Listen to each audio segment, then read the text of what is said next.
Hola, buen día, tengan todos ustedes.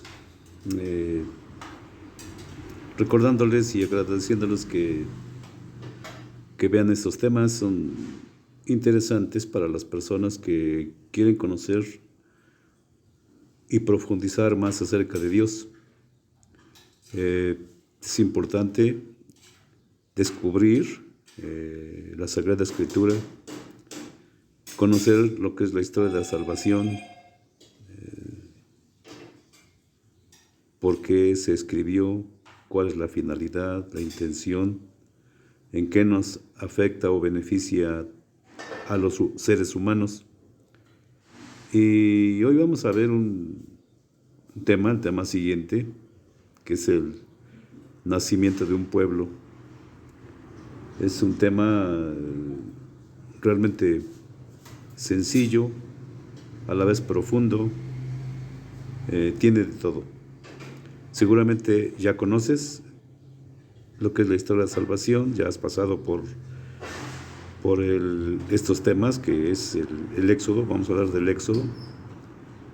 Y si ya tienes noción, que bueno, pero si no la tienes, no es, bueno, sí es indispensable, pero también será fácil de comprender. Así que para que lleves un proceso, te invitamos a que nos busques en @servidores Joaquín, servidor Joaquín. O también nos busques en Caminar Bíblico, también ahí nos vas a encontrar. Cuando hablamos de historia de salvación, pues la página también está nombrada como Ista Sal Joaquín, abreviado Historia Sal de Salvación Joaquín. Entonces, pues vamos a dar inicio a este hermoso tema. Esperemos que no te desesperes si no me ven en la imagen, porque pues es que yo no soy importante. Lo importante aquí es Cristo, es Dios, la palabra de Dios.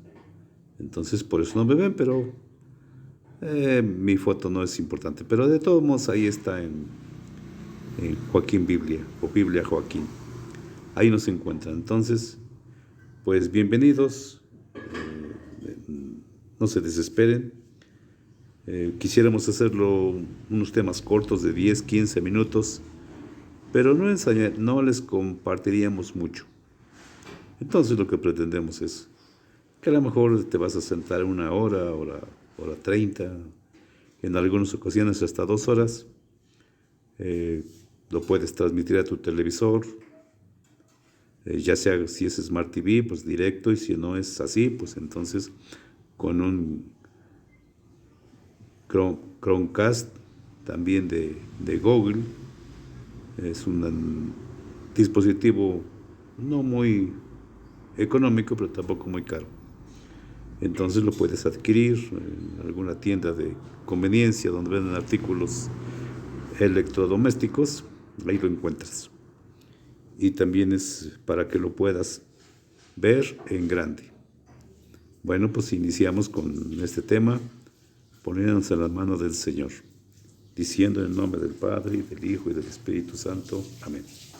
Señor y Dios nuestro, Dios Padre Todopoderoso y Eterno, que suscitas en tus hijos el deseo de conocerte, para comprender, amarte y servirte a ti a través de nuestros hermanos. Te pedimos gracia, santidad, te pedimos inteligencia, sabiduría, para compartir este tema, y también para aquellos que lo vean, que lo escuchen, que lo mediten.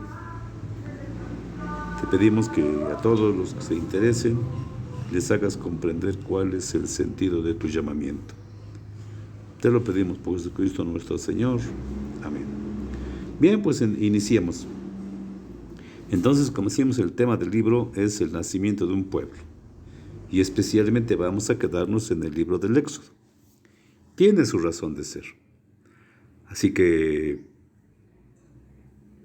pues los invitamos a que, para no hacerlo muy largo, las citas bíblicas están anotadas. Recuerden, números Números con una coma son capítulos, después vienen los versos, el guión significa al, versos de 5 al 8 como ejemplo, y así, así vamos a encontrar los libros. Entonces acérquense, háganse acercar un tomo de la Sagrada Escritura para que ustedes puedan mirarlo. Es conveniente que tengan a la mano, por ejemplo, una Biblia de Jerusalén, una Biblia de América o de Casa de la Biblia, o mínimo, pues a lo mejor una Biblia latinoamericana. Son las sugerencias que les ofrecemos para que no sea tan difícil la lectura. Pueden utilizar también una Reina Valera, pero les va a costar un poco más de trabajo, el lenguaje es más complicado. En algunas versiones de esa misma traducción realmente es muy, muy complicado, así que los invitamos a que continúen escuchándonos, pero sobre todo siguiendo las indicaciones que les damos. Pues vamos a entrar en materia. ¿Cuál es el objetivo de este tema? El objetivo sobre el cual debemos de poner énfasis es conocer el gran acontecimiento del Éxodo en el Antiguo Testamento. Entonces esa va a ser la parte primordial. Pero también vamos a descubrir su mensaje que Yahvé revela dentro de ese acontecimiento. Y bueno, aunque fue un libro escrito hace más de 2500 años, ¿qué representa para nosotros o qué significado tiene para nosotros hoy? Encontramos un texto bíblico, Éxodo 6:7 dice: haré de ustedes mi pueblo y yo seré su Dios. Ese va a ser una promesa de Dios con sus hijos. Todos aquellos que nos queramos adherir a Él, a su gracia, a su amor, a su llamado, entonces pues es un ofrecimiento del mismo Dios para que nosotros lo tengamos como Dios y nosotros por medio de la obediencia, del seguimiento, pasemos a formar su pueblo. De hecho, ya lo pasamos a hacer a través del bautismo. A través del bautismo nos convertimos en hijos adoptivos de Dios. Bueno, pues entonces vamos a iniciar con la etimología. ¿Qué significa la palabra éxodo? Éxodo en sí mismo, su significado es salida. Viene de la palabra griego odos, que significa fuera. Significa camino, y ex significa que lleva, o sea, que lleva fuera. Los judíos, bueno, debo de recordarles que el Éxodo es un nombre técnico. Los judíos lo conocían o lo conocieron en su tiempo como el Et Shemot, que significa estos son los nombres. ¿Y por qué le llamaban así? Porque el libro inicia con los nombres, si ustedes abren su Biblia, en el capítulo 1, verso 1 y siguientes, vamos a encontrar cómo lo primero que aparece son los nombres de los personajes que llegan a Egipto, guiados por Jacob, o acompañando a Jacob. Entonces, vamos a ver quién es Egipto. Bueno, Egipto representa en la Sagrada Escritura una tierra de opresión individual y colectiva, una tierra de opresión económica, política y social. O sea, este contexto es fuerte, no es así nada más como que lo estoy leyendo. O sea, representa toda una condición humano-espiritual, llamémoslo así, de pecado. El pecado que esclaviza tanto individual como de una forma colectiva, que también mete sus tentáculos o sus garras en la vida económica, política y social de los países. Entonces, Egipto vamos a tenerlo en la mente siempre como una tierra de opresión. Y entonces, donde veíamos en el tema anterior, en el libro o en el tema de la gestación de un pueblo, como Dios le dice a Abraham que su descendencia va a ser esclavizada en un país a lo largo de 400 o 430 años. Y entonces eso es lo que va a suceder. Llegan estos personajes, los nombres, con Jacob y sus hijos, representantes de las 12 tribus de Israel, van a llegar por necesidad o por hambre a Egipto. Si recordamos el tema anterior, entonces José, hijo de Jacob, recordemos que es vendido por sus hermanos a unos ismaelitas, que estos a su vez lo venden a un funcionario egipcio, y a través de muchas peripecias llega a la cárcel y después le adivina los sueños a un panadero y a un copero, funcionarios del rey que están en la cárcel, y lo recomiendan ante el rey para descifrar los sueños que éste tiene, de este faraón. En virtud de que acierta en el significado de los sueños, lo nombran, llamémoslo así, un gobernador o regente o jefe del país. ¿Sí? Entonces va a ser un funcionario realmente importante. Después de ser vendido por los hermanos, ahora él es el que va a estar ahí presente. Y bueno, recibe a sus hermanos, como si leemos el libro, la introducción, pues nos va a dar inmediatamente santo y seña en el primer capítulo de lo que sucede y sucedió a lo largo de esos 430 años de vida en Egipto. Y entonces es necesario porque se vuelve opresión, ya que lo veremos en el tema un poquito más adelante. Tienen miedo los egipcios de que los israelitas crecen como pueblo numeroso, se hacen numerosos, sus mujeres son muy fecundas, y entonces temen que el pueblo se subleve. Ahorita lo vamos a ver. Y entonces, por miedo, los someten a la esclavitud. Y bueno, entonces el proceso va a ser la salida de la esclavitud. O sea, ser esclavo significa ser hijo de pecado. Y entonces Dios no quiere hacer tratos con esclavos, sino lo que Él pretende que todos sus hijos vivan en el mundo con libertad, ya que así es Dios libre y soberano, y así pretende que sus hijos también lo sean. Y entonces, con esta trama, va a iniciar el recorrido de salvación.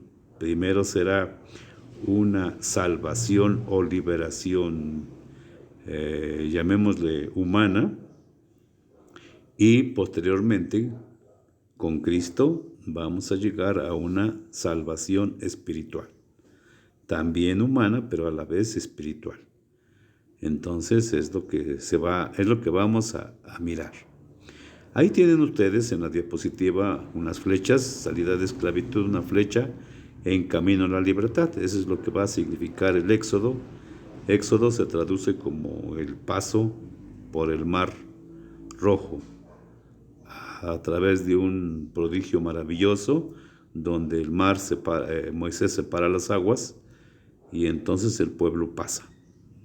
Entonces, pero llegan a un desierto. Entonces es ahí donde inicia, digamos que la aventura, a lo que se llama o a lo que sería la libertad. Y entonces sigue la flecha girando hacia lo vemos en la diapositiva o en la pantalla, de la libertad. Y nos da la pauta de oscuridad a la luz, para convertirse en hijos de Dios, pero ya libres. Dios quiere hacer trato con hombres libres. Y entonces ese va a ser el sentido teológico de este tema. No lo perdamos de vista y para que no les sea difícil de comprender. Cuando ustedes lean el libro, ya van a poder entenderlo de una manera más fácil, con estas pistas de lectura. ¿Cuáles van a ser los acontecimientos del Éxodo? Bueno, ya a grosso modo ya les platicamos una reseña.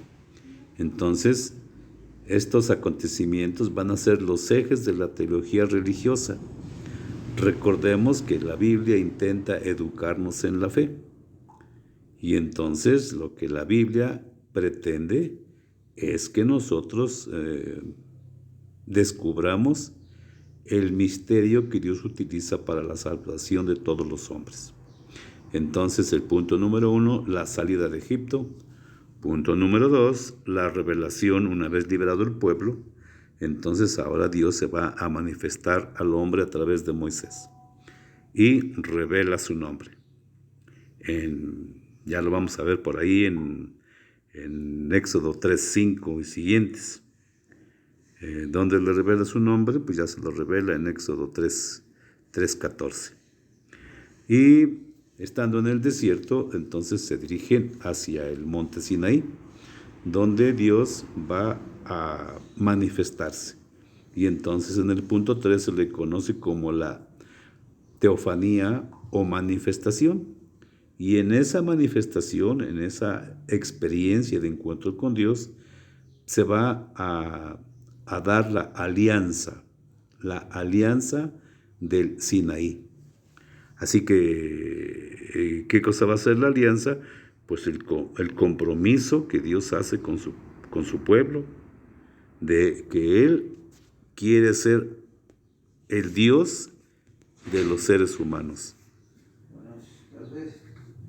Y nosotros respondemos obedeciendo.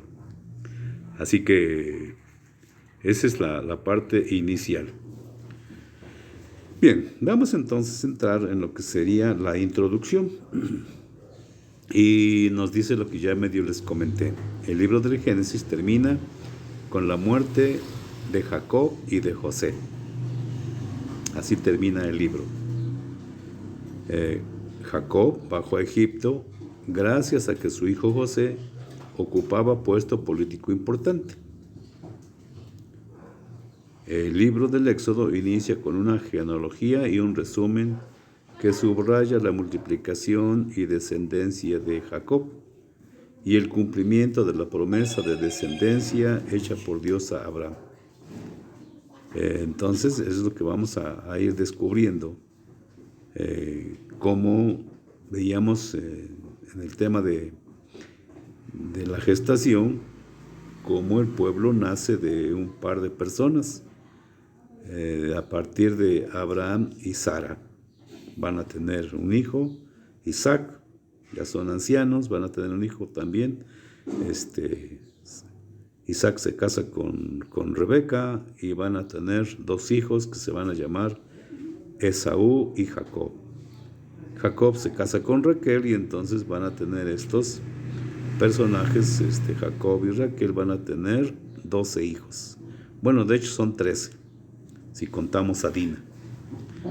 Entonces, el pueblo pues está incipientemente insignificante y pequeño, pero una vez que llegan a Egipto, entonces pues a lo largo de 430 años va a ser un pueblo realmente numeroso. Y entonces es así como se subraya la multiplicación y descendencia en Éxodo, en el capítulo 1, 2, ahí nos va a narrar cómo es que se dio la multiplicación y descendencia de Jacob, y donde Dios cumple esa promesa hecha a Abraham, la cumple a través de de los hijos de Jacob, y así sucesivamente. Entonces, desde este punto se inicia la epopeya grandiosa y azarosa de la liberación del pueblo. Ya dijimos que por miedo a una sublevación se vieron en la necesidad los egipcios de someter a los israelitas, y entonces los utilizaron para construir sus modernas instalaciones, utilizando mano de obra barata. Y pues estaban en su apogeo como potencia, y entonces tuvieron a bien construir las ciudades de Pi-Ramsés, y por medio de, como tenían miedo de ese famoso crecimiento, pues tuvieron que inventar un programa, llamémoslo así, de control natal. Por eso dice ahí,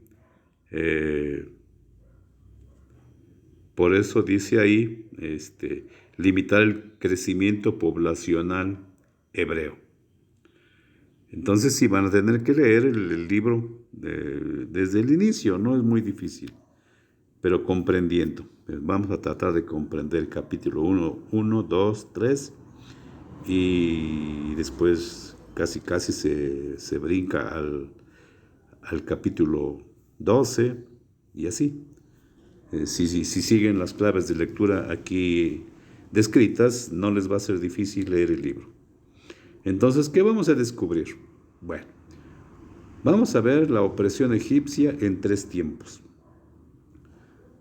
Número 1, opresión, capítulos 1 del 8 al 10. Número 2, trabajos que causan amargura, o sea, eran terribles, capítulo 1 del 11 al 14. Háganlo así en este sentido, no se extralimiten leyendo para que no pierdan el sentido del tema. Entonces es importante que nosotros llevemos un orden. Una vez que vayan comprendiendo esto, después ya lo pueden leer completo, ya no les va a quitar el sueño y tampoco se van a perder, porque en la Sagrada Escritura en algunos pasajes hay cosas que se repiten y pareciera que dicen lo mismo, aunque en algunas ocasiones las diversas tradiciones, yavista, eloísta, deuteronomista y sacerdotal, hacen su parte. Cada uno expresa sus puntos de vista, los agregan, los añaden, y entonces parecieran que se repite la misma historia. Lo que ya se dijo lo vuelven a repetir, pero se debe a otras cuestiones. Bien. Y número 3. Dan la orden de implantar programa de planificación familiar. ¿Para qué? Para que después de se continúe con servidumbre opresora. Es decir, ¿cuál era la orden? Matar a los niños y dejar vivas a las niñas. La finalidad, tener siguiendo esclavos. Y entonces los hombres son útiles, pero también son rebeldes y agresivos. Y las mujeres, pues, aunque son muy inteligentes, pero son más dóciles y fáciles de someter. Y entonces, pues, a ellos les convenían mujeres porque tenían a su disposición muchas doncellas. Bien, así a grandes rasgos. ¿Cuál va a ser la vocación y misión de Moisés? En el capítulo 2 se inicia gestando la salvación. ¿Cómo lo hace? Dios tiene sus propios caminos que a veces nosotros no imaginamos. Y entonces Dios escucha la oración del pueblo y pareciera que se queda callado, se queda mudo, pareciera que no se da cuenta. Pero sí escucha las oraciones, sobre todo los justos. Y entonces el pueblo gime y Dios responde, pero no cuando uno quiera, sino cuando Él lo considera prudente. Y entonces, leyendo, vamos a encontrar cómo una mujer hebrea va a dar a luz a un hijo, le- la madre no quiere que muera, pues todos los niños menores de 2 años deben de morir. Entonces hay unas parteras que son temerosas de Dios y entonces dejan vivir a Moisés. La madre, sabedora de que la van a descubrir, entonces lo encesta. Ahorita lo vamos a ver. Aquí dice mismo, lo encesta para librarlo de la muerte y lo introduce al río. Si ustedes ven la película de los 10 mandamientos, pues entonces les va a ser más fácil comprender. Una vez en el río, la hija de Faraón, junto con sus doncellas, están bañando en el río y entonces descubren la cesta que va sobre el agua, la recogen, se dan cuenta que es su niño y lo adoptan como hijo. Entonces es salvado y adoptado por la hija del Faraón. Lo encontramos en el capítulo 2, versos del 1 al 10. Sin más preámbulos, Moisés crece, se hace adulto. Moisés, un hombre culto, preparado en la corte, educado, y pues por azares del destino, él sabe que no es egipcio. Sus rasgos son totalmente diferentes a los egipcios, y entonces en un día que sale a pasearse por el reinado o el reino, en un acto de solidaridad hacia un miembro de su pueblo, pues ve una injusticia, mata al capataz y entonces pues hay leyes y entonces no falta quien lo ve y entonces tiene que huir de Egipto y entonces se va para Madián. Ya ahora Moisés es un fugitivo, ha perdido todo por cuestiones de solidaridad, pero Dios mira esa acción, a Dios no se le pasa nada. Podríamos pensar que Dios no ve, cada quien puede hacer lo que quiera. Y bueno, sí es cierto, cada uno puede hacer lo que quiera, pero Dios tiene siempre con buenos ojos al que es justo. Y bueno, allí se casa con la hija de un sacerdote llamado Jetro. Lo encontramos en el capítulo 2, versos 11 y siguientes. Se casa, va a tener algunos hijos, tiene que cuidar las ovejas del suegro y entonces pues no hay mucho pasto que digamos en algunos lugares por donde anda, en Arabia, y entonces Moisés se interna más del desierto, o sea, va más allá a buscar pastizales para el ganado, para las ovejas. Ve que hay fuego en una zarza, la observa con cuidado y ve que no se quema. Y entonces recordemos que la curiosidad para nosotros es, pareciera que va junto con nosotros. No se queda con las ganas y entonces se acerca. Y ve que sigue ardiendo y no se consume la zarza. Y al acercarse, escucha la voz de Dios. Este relato lo encontramos en capítulo 3, versos del 1 al 6.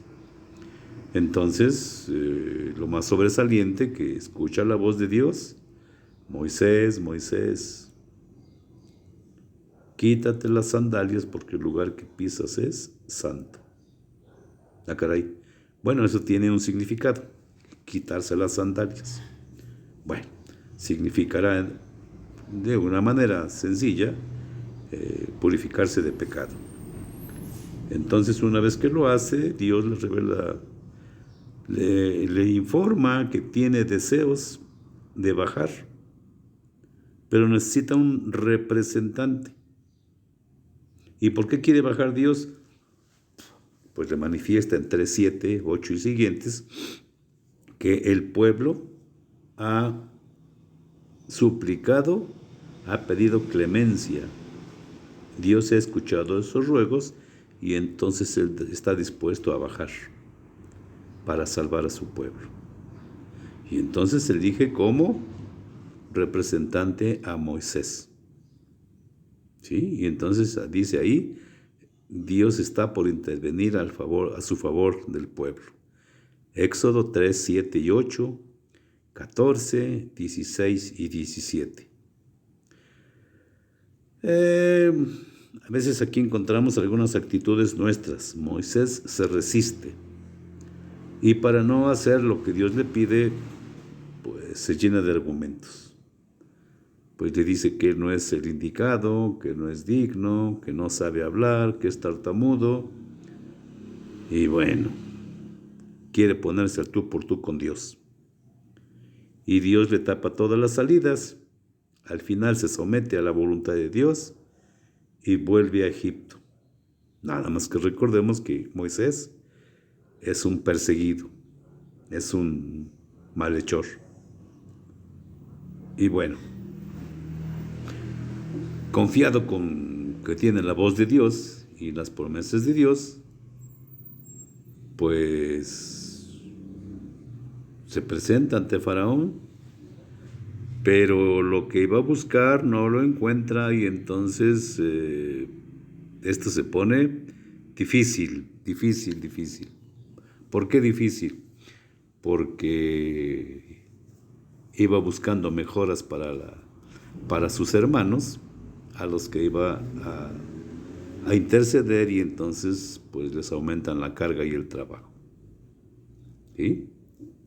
Y sobre todo la negativa rotunda de no a la libertad de los esclavos. Y bueno, pareciera que ahí hay un estira y una afloja entre la voluntad y la fuerza de Dios contra el poder y la soberbia del faraón. Y entonces Dios tiene que ir mostrando su poder, primero poquito, le va aumentando de volumen, le va aumentando rayitas, le va poniendo más rayitas al tigre, y se da la situación de 10 plagas. La última plaga va a ser la más contundente, ya que esa consistirá en la muerte de los primogénitos. Todo eso lo vamos a encontrar a partir del capítulo 4 al capítulo 10. Y ya la última plaga la vamos a encontrar en el capítulo 11, del 1 al 10. Si ustedes se dan cuenta, no es que nos brinquemos los capítulos, lo que pasa que podemos encontrar a través de la lectura de la narración de las plagas, cómo Dios le va poniendo cada vez más intensidad y el pueblo, lleno de soberbia, se ensorbece más, se siente el papá de los pollitos y se pone terco. Cuando claudica, hasta que se le muere su hijo, hasta que se mueren todos los primogénitos. Entonces, ya los autores sagrados van a asociar esta última plaga con la celebración de la Pascua. ¿Qué cosa es la Pascua? Pues una fiesta antigua de pastores seminómadas que ya celebraban en el Antiguo Oriente. Y esta realmente la celebraban cuando nacían las crías de las ovejas. Y el rito de sangre tenía como finalidad servir de amuleto. Y entonces, llamémosle que eran supersticiosos, tenían sus propias creencias, sus costumbres, y bueno, estas las aplican. Y entonces untaban la sangre en las jambas o en los dinteles de la puerta. Llamémosle en el marco para entendernos mejor. El marco donde cerramos la puerta, eso lo unían. Y entonces los autores sagrados van a utilizar esas acciones que más adelante las van a relacionar con la sangre de Cristo, que también es derramada en el madero de la cruz. y también por la sangre de Cristo vamos a ser salvados todos. Entonces vamos a ir como que juntando elementos para poder comprender el significado y profundidad de la salvación de Cristo para todos los que le siguen. Entonces vemos que esta sangre, su intención era apartar de todo peligro a los miembros de la tribu y las crías que acababan de nacer. Y entonces que personificaban esas fuerzas extrañas, el exterminador. Llamémosle una pandemia, llamémosle una enfermedad infecciosa. Y entonces, pues con la sangre pretendían que por ahí no entrara el bicho o la enfermedad. Lo encontramos en el capítulo 12, verso 3. Y aquí viene la explicación un poco. La sangre le impide atacar a hombres y animales. El rito de sangre establece vínculo entre la 10ª plaga y la Pascua. Es decir, van uniendo las fiestas. Y entonces, después, Yahvé actúa por medio del ángel de exterminador en la noche y hace morir a los primogénitos. Entonces, esta es una fiesta que la van a unir, como ya dijimos, era una fiesta de pastores y la van a unir. Entonces, esta fiesta ya más o menos por el siglo IV antes de Cristo, los autores, escritores deuteronomistas, le van a dar un tinte religioso que ellos van a utilizar para mantener la unidad del pueblo israelita. Y entonces, si ustedes se dan cuenta, en el verso 14, 13-14, va a decir que esta fiesta se establecerá para siempre. ¿Sí? Entonces se sigue la celebración de la Pascua por orden de Dios. Una vez que se da la muerte de los primogénitos, pues el faraón se queda consternado, pues tiene un único hijo, y entonces pues él era el que lo iba a suceder en el trono, y ahora está muerto. Entonces es cuando Faraón le da el sí a Moisés para liberar al pueblo. Ya lo había hecho anteriormente, diciéndole que tenían que ir a adorar a su Dios en el desierto y necesitaban llevarse todo el pueblo. Pero el faraón no se tragó el cuentito y entonces ahora, pero ahora sí les permite salir, ya que sintió la presión en carne propia. Y entonces casi se completa la liberación. El pueblo tiene que juntar sus cosas a la voz de Yah e irse siguiendo a Moisés como libertador. No todos estaban de acuerdo, eso hay que subrayarlo, pero finalmente pues los trabajos eran muy, muy amargos. En el tiempo en que están ya saliendo, ya están llegando cerca del mar, Faraón se arrepiente. Y entonces ahora, ¿quién va a servir de esclavo? ¿Quién va a coser los ladrillos? ¿Quién va a hacer los trabajos más pesados? Ya no hay mano de obra barata, entonces ahora lo que hay que hacer, pues hay que regresarlos, porque si no, ahora ¿quién les va a hacer el trabajo? Y ahora tendrían que pagar. Y eso no lo podían permitir. Y entonces se ordena perseguir y repatriar al pueblo que ya estaban casi en las orillas del mar. Y es ahí donde se da la maravilla de la epopeya, el paso del mar.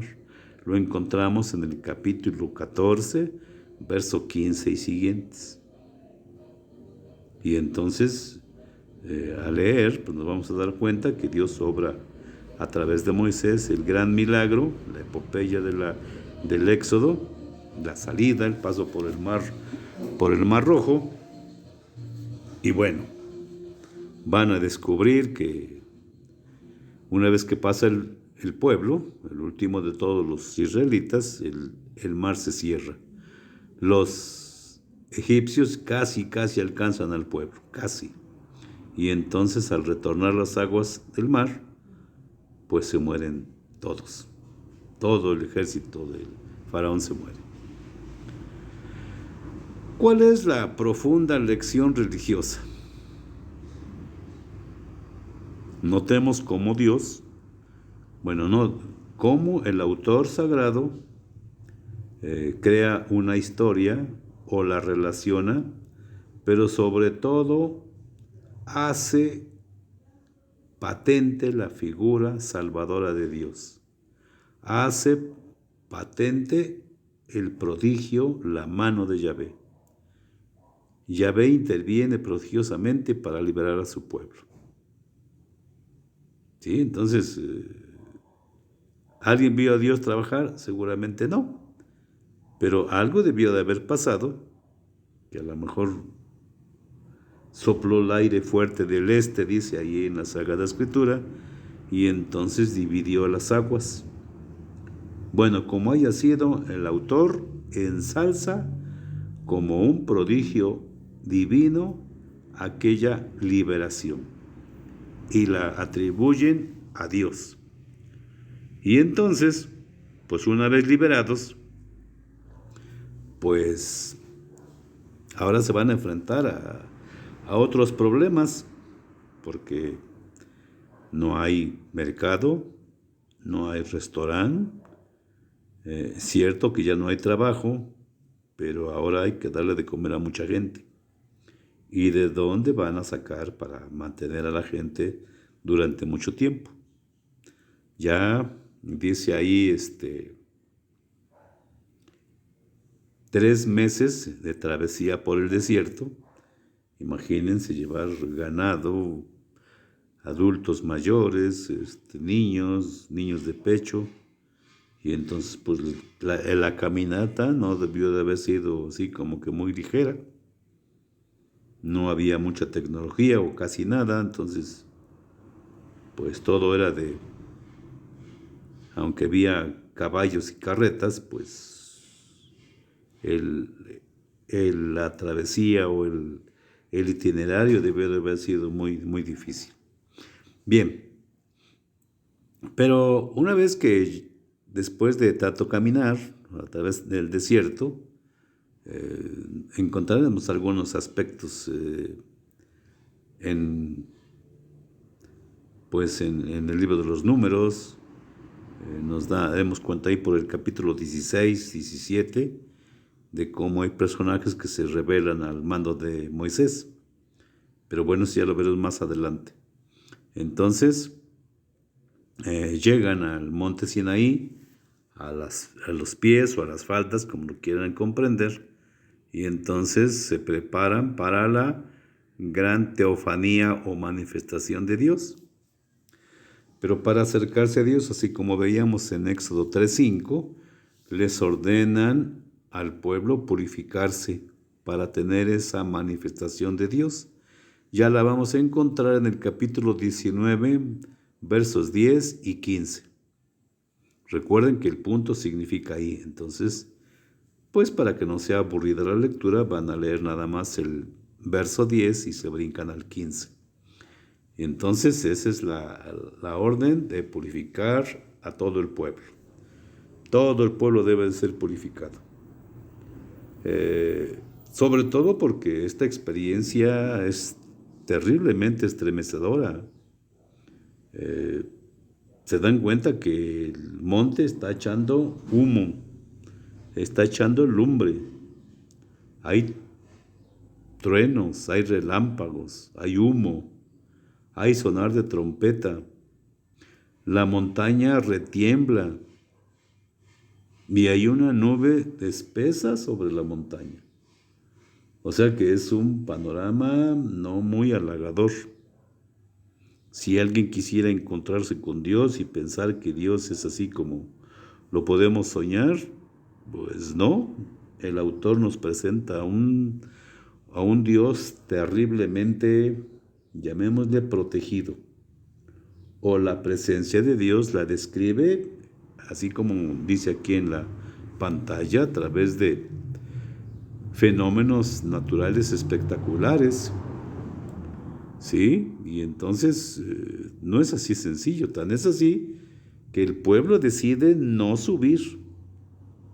Y entonces le dicen a Moisés, pues, Moisés, creemos mucho en Yahvé, pero nosotros no subimos. Si quieres morirte, pues sube tú. Fíjense cómo sería la situación. Y entonces, bueno, dice aquí en la pantalla, esta es la forma en que ellos en su tiempo imaginaron la presencia de Dios. Así lo va a explicar el Salmo 18, 8 al 15, el Salmo 29, 3 y 7 y 8, el Salmo 46, 7, 68, el Salmo 68, verso 34. Entonces, esta manifestación es grande, es impresionante, poderosa, inaccesible y aterradora. ¿Cuál es la finalidad? Dios se impone al hombre y le provoca temores. Y de alguna forma todos lo entendemos y lo comprendemos. No podemos acercarnos a Dios con las manos llenas de pecados. Entonces, para acercarnos a Dios tenemos que ponernos en paz con Él, porque ya nos están describiendo que Dios es bueno, pero también es justo. Y entonces su justicia debe de ser terrible.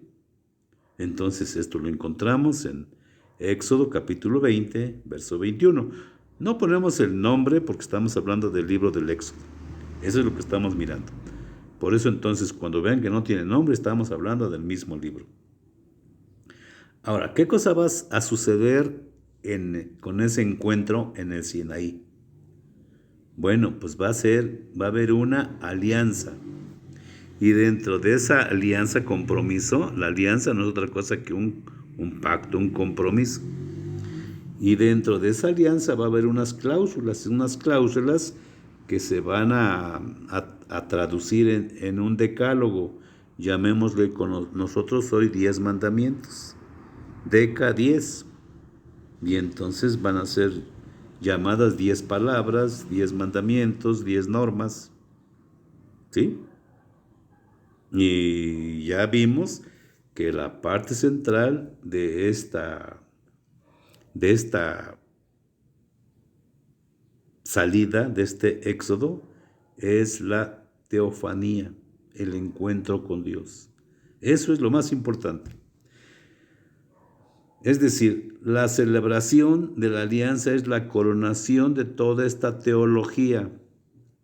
Llamémosle así, lo más fuerte y contundente de esta historia es la alianza, el encuentro con Dios. Pero ese encuentro supone compromiso. ¿Dónde lo vamos a encontrar? En el capítulo 24, versos del 1 al 11. ¿Cuáles son los acontecimientos importantes que Dios realiza con su pueblo? Bueno, vamos a hablar de lo que es la alianza. Es un contrato, óiganlo bien, alianza significa contrato que Dios realiza con su pueblo. El primero es el más interesante. Yo seré tu Dios y tú serás mi pueblo. ¿Sí? Entonces, llamémosle de otra manera, es un compromiso de amor entre Dios y su criatura predilecta, el hombre. Dios que se compromete a cuidar como un esposo y una esposa que se compromete a ser fiel y a obedecer a su Señor. Eso es lo que es una alianza. Lo vemos con el matrimonio, con el sacramento del matrimonio. Lo podemos comparar con Efesios capítulo 5 del 22 al 32 y veamos qué cosa es un compromiso. Entonces, la palabra berit en hebreo, pues significa un compromiso. Y un compromiso significa un contrato. Bien puede ser verbal, bien puede ser escrito, pero ellos tenían su forma particular de firmar los contratos. Ese contrato lo podemos también mirar en Génesis 31, 44 y siguientes. Esta palabra berit, traducida al griego, se conoce como distek, que significa legado. Y de esta palabra distek o legado se deriva o surge la palabra testamento. O sea, ¿qué es un testamento? Pues un legado, un compromiso. Pero al final de cuentas son palabras que expresan la misma realidad. ¿Sí? Recordemos qué significa la palabra testamento, pues testar significa prometer cuando alguien muera el compromiso que hay que hacer, ya sea para recibir una herencia y también para cumplir alguna tarea. Bien, entonces también se le conoce como un convenio o acuerdo entre amigos. Así se describe en 1 de Samuel, capítulo 18, verso 3, y también en el capítulo 23, verso 18. También se le puede llamar un pacto de los súbditos con su rey, 2 de Samuel 5, 3.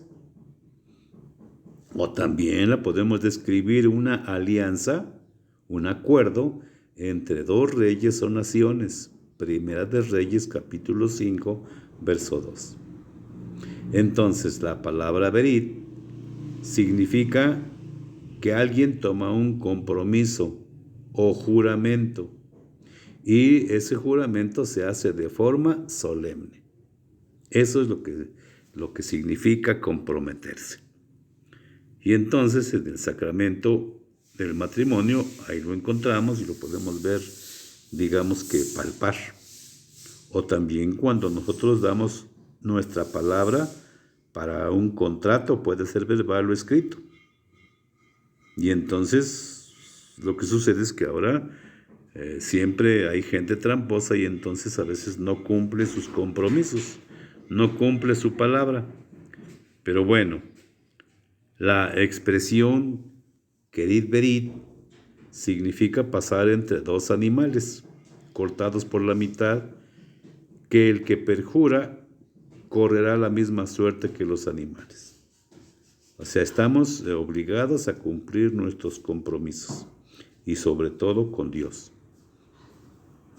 Y entonces esto lo podemos encontrar, estos ejemplos de compromiso, de acuerdo, de contrato, de alianza o de pacto en el capítulo 15 del libro del Génesis, en Jeremías 34 del 18 al 21, por decir unos ejemplos, porque hay numerosos ejemplos, ¿sí? Y nos habla de cuando el compromiso es recíproco. Entonces los comprometidos toman cada uno su berit y ya hay dos berit. Por eso los animales partidos por la mitad. ¿Sí?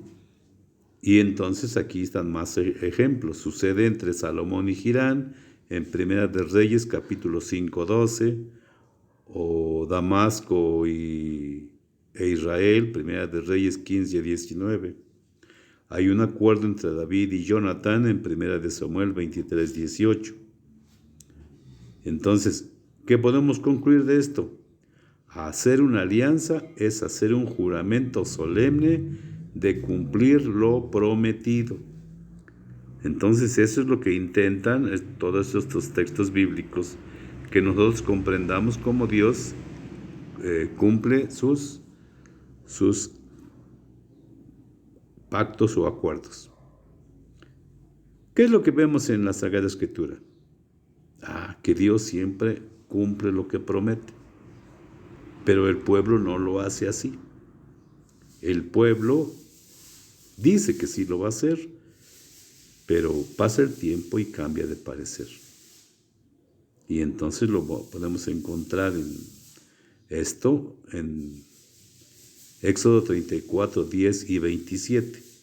Y también podríamos ver el libro de Jeremías en el capítulo 31, del versos 31 al 33, 34.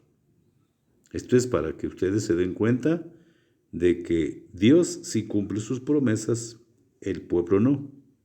Y hay veces que por eso le va como le va.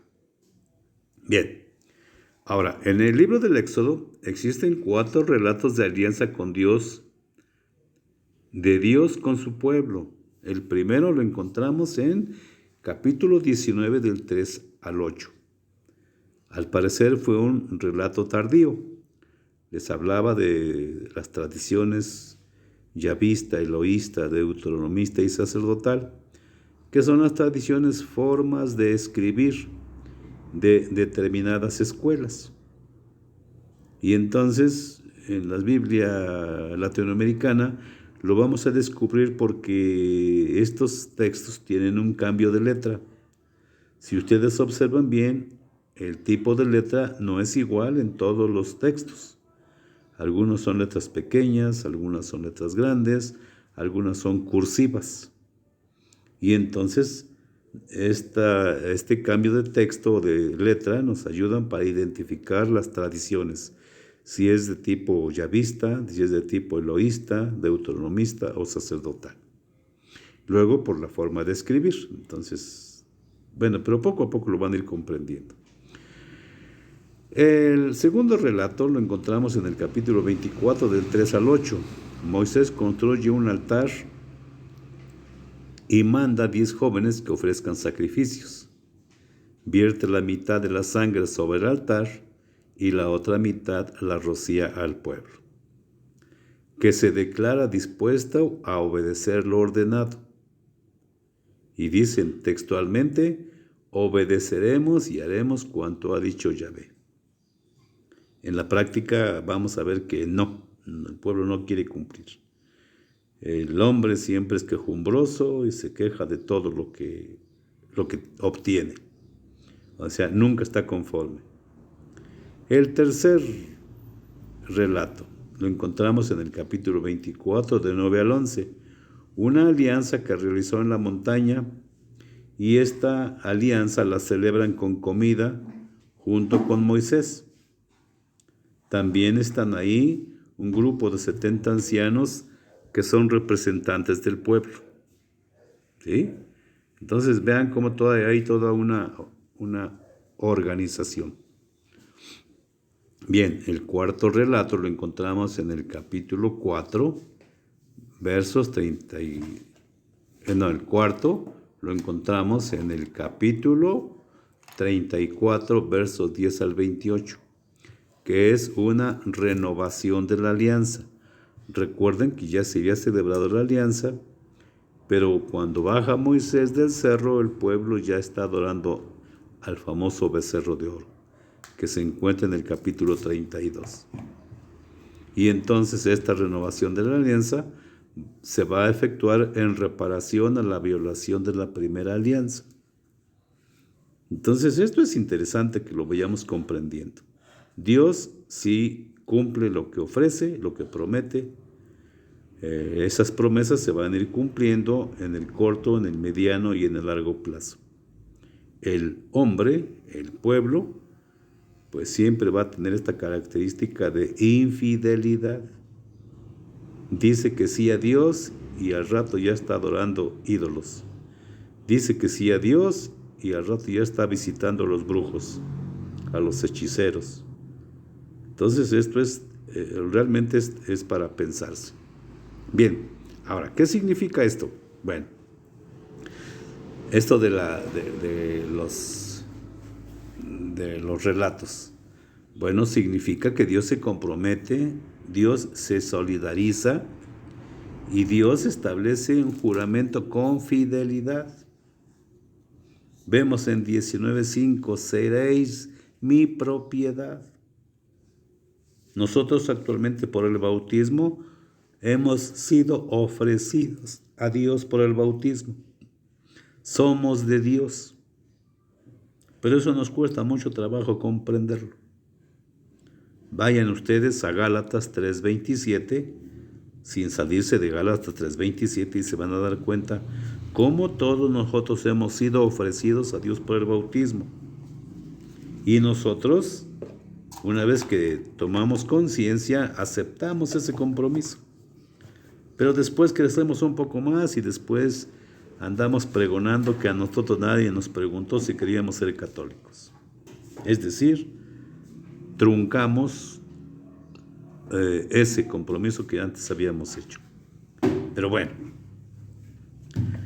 entonces seréis mi propiedad. ¿Qué significa? Que Dios se compromete a cuidarnos, a proteger a su pueblo, a defender a su pueblo. Y entonces cuando Dios se manifiesta, cuando se expresa así, hace un compromiso, esa acción divina representa una revelación de intimidad, de pertenencia y entrega sin condiciones. O sea, Dios no pone condiciones para amar a los hombres. Acepta el compromiso y eso nos une más a Él. Pero nosotros andamos perdidos. Bien, tenemos otra expresión: yo seré tu Dios, tú serás mi pueblo. Esta frase sintetiza el compromiso de cada una de las dos partes. Lo encontramos en Éxodo 19 del 3 al 6, Éxodo 6:7, Levítico 6:12, Ezequiel 14:17, Jeremías 7:23. Entonces, este compromiso es mutuo o solo una de las dos partes hacia la otra. Así los compromisos. Así son. Yo me comprometo a hacer esto. O en su defecto, nos comprometemos a cumplir lo que hemos pactado. Entonces, se puede. También hay dos formas: unilateral e incondicional. Dios se compromete a cumplir sin condicionar al hombre, óiganlo bien. No condiciona al hombre, se compromete. Yo seré tu Dios. Génesis capítulo 9. También hay otro entre Dios y Abraham, capítulo 15, verso 17. Esta forma fundamenta la fe israelita en una fidelidad absoluta con Dios. O sea, el pueblo sí se compromete. Sí, se compromete hoy, pero mañana, quién sabe. Ahora, la segunda forma es en el Sinaí, es bilateral. Este compromiso es de obligación de las dos partes, 19 del 3 al 6. Y se acentúa el compromiso de Dios y del hombre. Si nos obligamos, nos comprometemos a obedecer o a cumplir. Bien, el decálogo. Bueno, ya dijimos que el decálogo significa 10 palabras. Estas palabras o mandamientos fueron inventados o inscritos en el siglo II antes de Cristo. Es un poco distinta a la que el Catecismo de la Iglesia Católica presenta, ya que encontramos en el Catecismo falta la prohibición de hacer imágenes de Dios. Y no es que esté mal, lo que pasa es que nadie ha visto a Dios y como consecuencia no tenemos una imagen de Dios. Nadie ha visto a Dios, dice San Juan 1:18, nadie ha visto a Dios y por eso nadie tiene lo que es una imagen de Dios. ¿Por qué no tenemos una imagen de Dios? Porque sabemos que Dios es espíritu. Y un espíritu, pues no se puede plasmar. Por eso tenemos imágenes de Jesucristo, porque Jesucristo se hizo hombre y entonces Jesucristo es histórico. Y entonces mucha gente lo vio. Y las imágenes llegan hasta nuestros días. ¿Sí? Por eso se entiende así. Entonces, hablando del mismo decálogo, en el catecismo, nos damos cuenta que falta la prohibición de hacer imágenes y el 10º mandamiento lo dividen. entre la mujer y la codicia. ¿Sí? Porque si vemos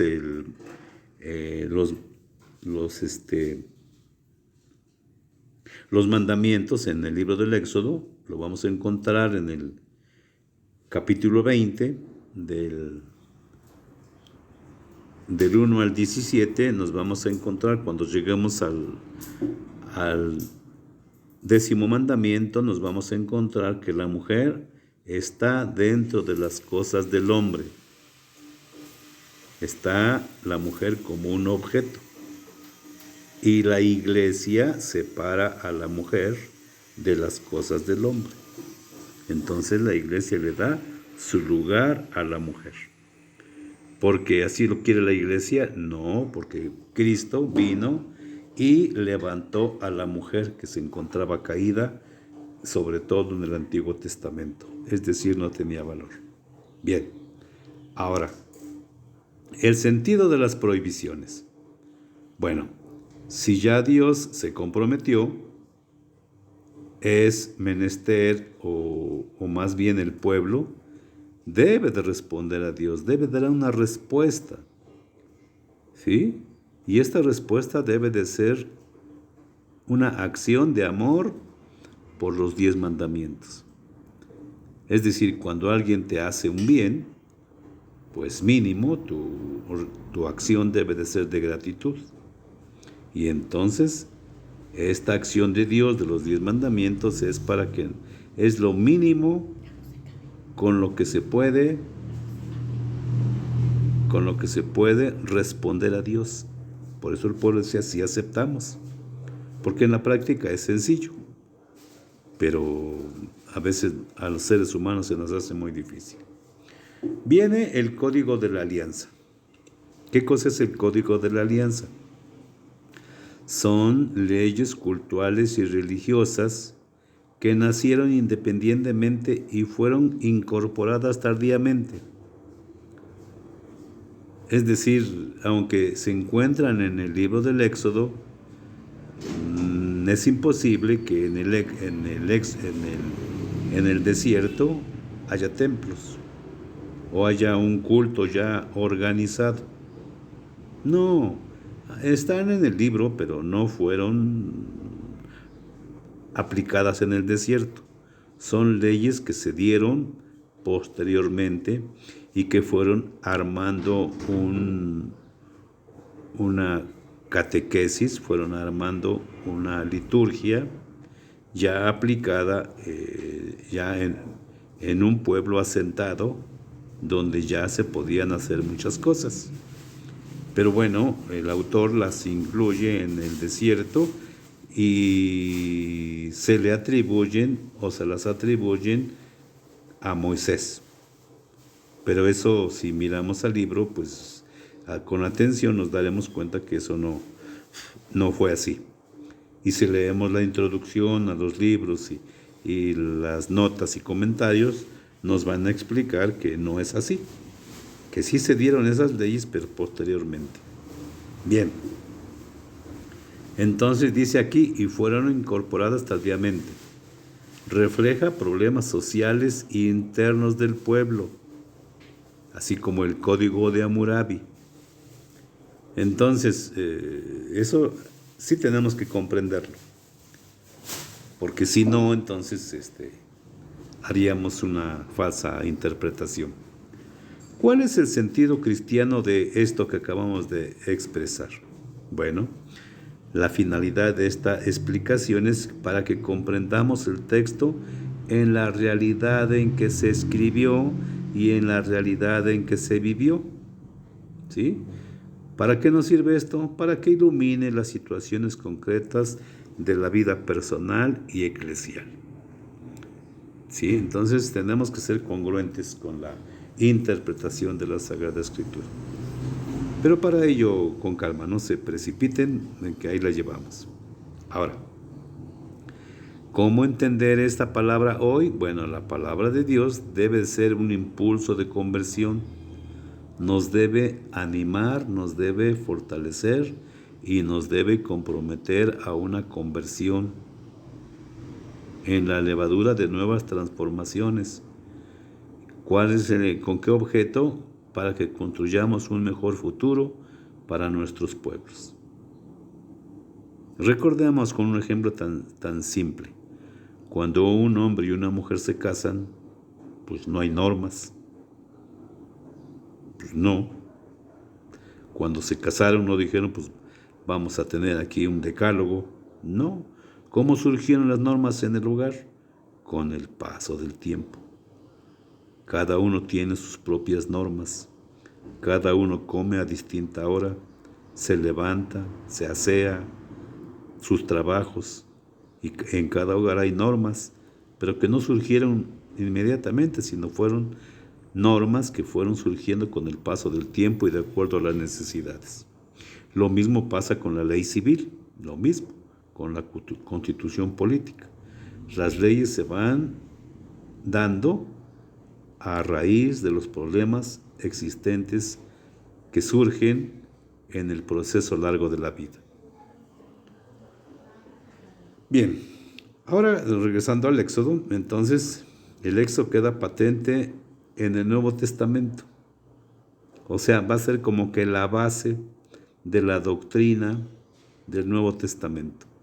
Eso lo podemos encontrar en los documentos conciliares del Vaticano II, expresamente en la Dei Verbum, en el numeral 16. San Pablo nos recuerda el tránsito por el desierto como lugar de prueba. A ver, ¿qué es entonces el Antiguo Testamento? Un lugar de prueba. ¿Qué cosa es el desierto? Pues es un lugar de prueba. Cuando no tenemos hasta lo más elemental, como que se descubre nuestra manera de ser. Y así lo va a describir 1 Corintios capítulo 10, verso 13. Y también nos recuerda los ácimos de la Pascua, 1 Corintios 5, 7 y 8. ¿Qué significa los panes ácimos? Pues significa las penas y el dolor del desierto, que se come no a llenarse, sino muy limitado y siempre con sudor, con pena. Cuando se vive en la ciudad, en nuestras casas, hombre, pues nos sentamos en la mesa y disfrutamos de los alimentos. Pero en el desierto, pues a veces no hay ni qué. Y tenemos que conformarnos, pues con lo que Dios socorre. Pero tampoco nos mata de hambre, pero sí tenemos que vivir como que limitados. Bueno, pues eso nos van a hacer las pruebas del desierto. En Hebreos 11, 22 al 29, la Sagrada Escritura celebra a los testigos del Éxodo por la fe.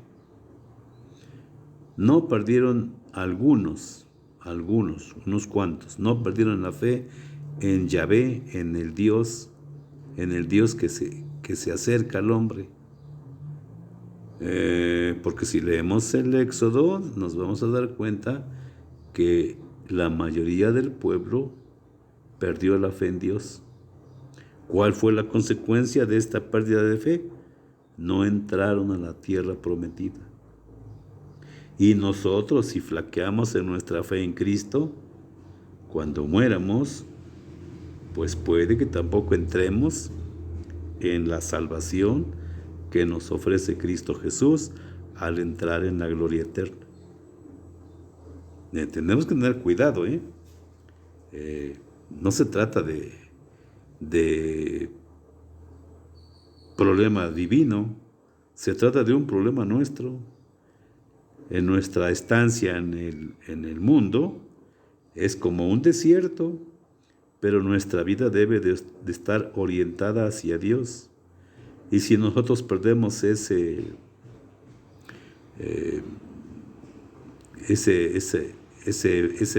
finalidad, pues puede que no entremos, porque durante nuestra vida nos rebelamos en contra de Dios.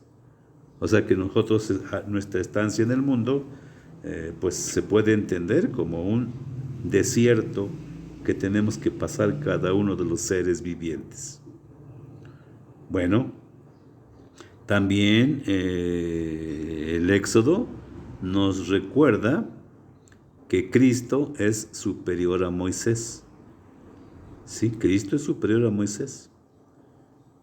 En San Juan 6:31 al 58 se ilumina con la imagen del maná, y el maná va a ser Cristo. Sí, entonces eso también lo tenemos que descubrir. ¿Qué cosa pasó con el maná y a dónde encontramos el maná en el Nuevo Testamento? Y encontramos el signo de la Eucaristía que muchos de nosotros despreciamos. Pero no porque seamos malas personas, sino porque desconocemos la Sagrada Escritura. Y entonces, si desconocemos la Sagrada Escritura, pues desconocemos el querer de Dios. También vamos a encontrar la sangre vertida de Éxodo 24:8 y de 26:28, y la vamos a encontrar esa sangre que salva en Apocalipsis capítulo 4:3 y 5:9-10, donde sobresale la imagen del Cordero degollado. También se puede comparar este Éxodo con la suerte de la iglesia y con la de Israel en el desierto. Por eso les hablaba hace un rato. Nosotros nos podemos quedar fuera porque no hemos querido obedecer a Dios. Y si vivimos las penurias que vivimos, de robos, asalto, violaciones, adulterio, de todas las cosas que vivimos, feminicidios y todo ese rollo, homosexuales, pues también debemos de ponernos a pensar que nosotros no hemos sabido dar una respuesta adecuada al ofrecimiento que Dios nos hace, de que nosotros lo reconozcamos como Dios y nosotros nosotros vivamos como pueblo de su propiedad. Así es. Entonces, pongamos mucha atención. Pero tampoco se trata de espantarlos, sino que entremos en la reflexión. Ahora bien, pasamos a otra cosa. ¿Cómo está estructurado el libro del Éxodo? Bueno, lo podemos dividir en algunos puntos. En este caso, lo vamos a dividir en nueve partes. Así está estructurado. Entonces, 1, estancia en Egipto, capítulos 1 al capítulo 13, 16. La opresión, digamos que por temas. En esta estancia en Egipto vamos a encontrar la opresión, capítulo 2, del 1 al capítulo 2, 23. Ahí nos va a narrar todo lo que pasó el pueblo en esos 400 años. Número 2, la liberación. Arranca del capítulo 2 con el nacimiento de Moisés, versos 23 al capítulo 13, 16. El número 3, Éxodo y la marcha por el desierto, capítulos 13 del 17 al 18, 27 y 19 al 40. La marcha por el desierto. Luego tenemos una sociedad liberada, digamos que el pueblo liberado. Punto número 4. Ya en el Sinaí, la alianza del capítulo 19 al 1:24. El 5, el código de la alianza, capítulo 20, 22 al capítulo 24, 18. Estos textos es fácil, entonces hablamos que hay que leer del capítulo 20, verso 22, hasta el capítulo 24, verso 18. Ahí se encuentra el código de la alianza. El tabernáculo, capítulo 25, del verso 1 hasta el capítulo 27, verso 21. El becerro de oro se encuentra en el capítulo 32, del 1 al 29. Construcción del tabernáculo, punto número 8, del capítulo 35, del verso 30 al capítulo 38, 20. La gloria del Señor, capítulo 40, verso 34 y siguientes. Bien, ¿cuál va a ser la conclusión de esto que acabamos de leer y de explicar? El Éxodo marcó el verdadero nacimiento del pueblo, un punto número 1. Y la promesa hecha a los patriarcas, efectuado en la sangre, así como nos lo dice Ezequiel 16, del 4 al 7.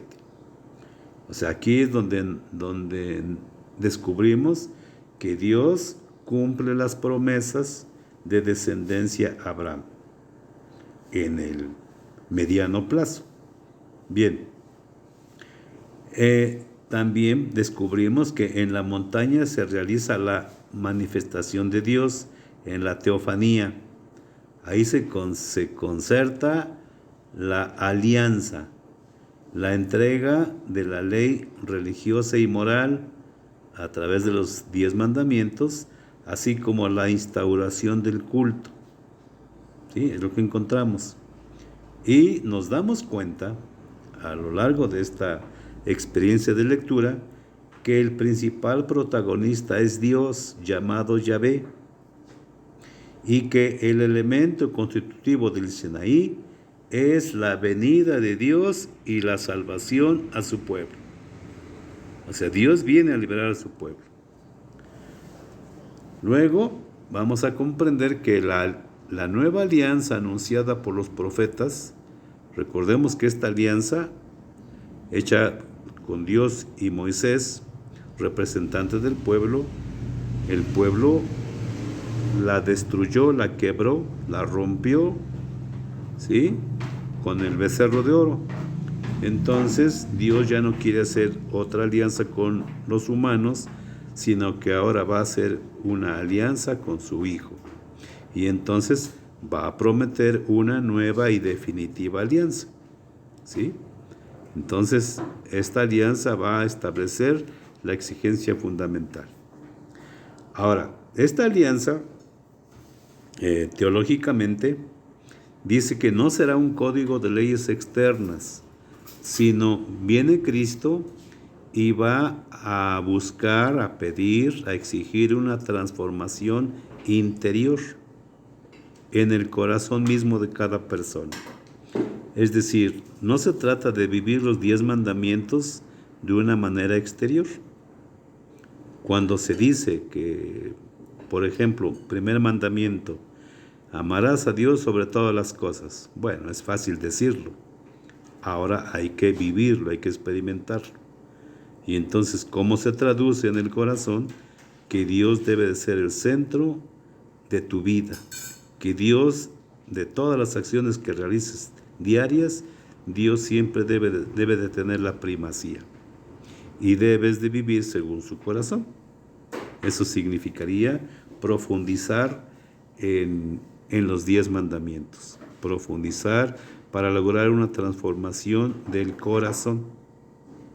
Esta alianza, este compromiso nuevo, se va a establecer en Cristo, sellada con la sangre.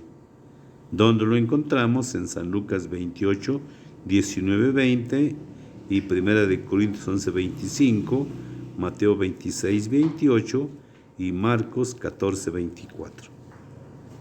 Bueno, hemos llegado al final del tema.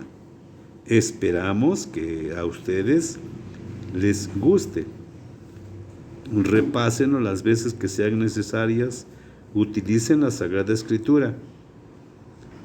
Su comprensión no va a ser así tan sencilla, pero mirando el tema, escuchando la explicación sencilla que les brindamos, van a encontrar el sentido del querer de Dios escrito y descrito en la Sagrada Escritura. Como no los veo, pues no puedo responder sus preguntas, sus inquietudes, pero lo pueden hacer vía telefónica o vía WhatsApp. Los teléfonos están ahí en Caminar Bíblico, están en Biblia Joaquín o están en Servidor Joaquín, @Servidor Joaquín. También se encuentran en Insta Salvación Joaquín. También se encuentran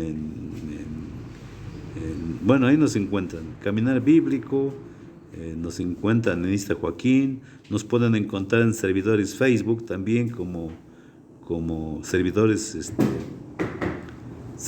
Facebook, también ahí estamos, buscan Joaquín y ahí estamos. También nos pueden empezar a encontrar también en otra página que hay de Grupo Regina Celli, ¿sí? También es un grupo, también ahí nos pueden encontrar. Y los teléfonos ahí se encuentran, sea vía WhatsApp o ya sea directo, en lo que podamos servirles. Nada más les pedimos que se identifiquen. Soy fulano de tal parte, y quiero hacer una pregunta referente a determinado tema, y con mucho gusto estaremos para atenderles. También le pueden dar seguir a la página para que ustedes no se pierdan. Últimamente he dejado de compartir, pero lo vamos a seguir haciendo de una manera más regular. Pues esperemos que esto les sirva, esperemos que lo compartan, esperemos que aprendan y profundicen en la palabra de Dios, y pues no se pierdan las próximas exposiciones. Gracias, servidor y amigo, servidor Joaquín, Insta Salvación Joaquín, y aquí estamos. Bueno, pues agradezcamos a Dios por su bondad y misericordia, diciendo: Dios Todopoderoso y Eterno, que concedes a tus hijos el don de la sabiduría, a todos quienes te lo solicitamos. Te agradecemos por esta parte de compartir este tema a todos los que quieran conocerte, para amarte y servirte mejor a través de nuestros hermanos. Gracias, Dios nuestro. Concédenos la gracia, el poder y la sabiduría a todos los que escuchen, lo lean, lo practiquen, lo vivan y lo compartan. Te agradecemos a ti, Dios Altísimo, a ti, a su Hijo único Jesucristo, a Dios Espíritu Santo, y nos conceda la gracia de la salvación. Tú que vives y reinas por los siglos de los siglos. Amén. En el nombre del Padre, y del Hijo, y del Espíritu Santo. Amén. Gracias, buen día y hasta la próxima.